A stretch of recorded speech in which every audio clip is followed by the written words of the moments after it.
my name is Thwango Ndalama, and I work with the Ethical Tea Partnership in Malawi.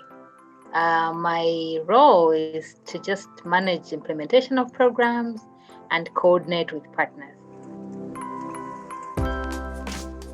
A quick background is that the tea industry in Malawi supports more than 50,000 workers, as well as 17,500 smallholder farmers.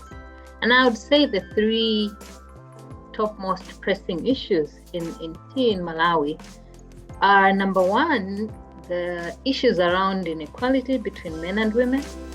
Number two, the effects of climate change. So we're looking at changing in rainfall patterns, increased temperatures.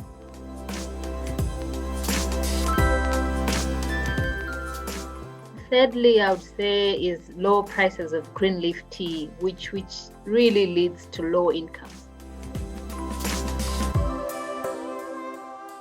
In the last 5 years, ETP was part of the implementing organization for Malawi Tea 2020, a program that ran for the 5 years. And some of the achievements that I'm really proud of are that through that program, we saw 33% of the living wage gap being closed. And we saw that, more tea volumes were sourced from Malawi, around 66%. And also, if you look at the smallholder farmers, we had 12,500 smallholder farmers who were able to participate in village savings and loans.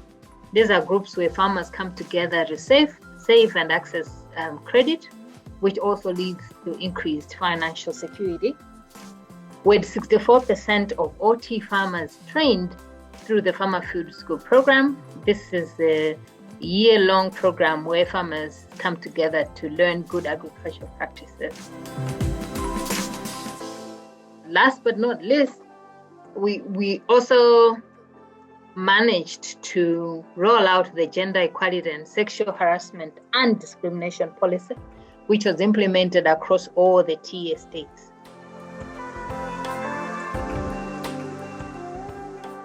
Initially, what we did was to have the village savings and loans as a separate program from the farmer field schools and all other programs.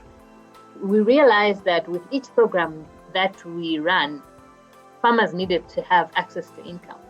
Because, for instance, with the farmer field schools, where we're asking them to implement good agricultural practices, they would still need money to, make manure or do any other measures that you can think about around conservation agriculture.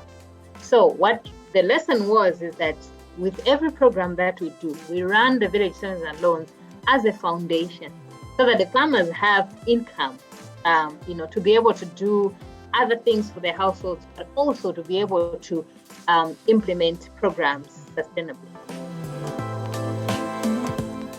I would like to share some of the upcoming work we have in Malawi. These are exciting times.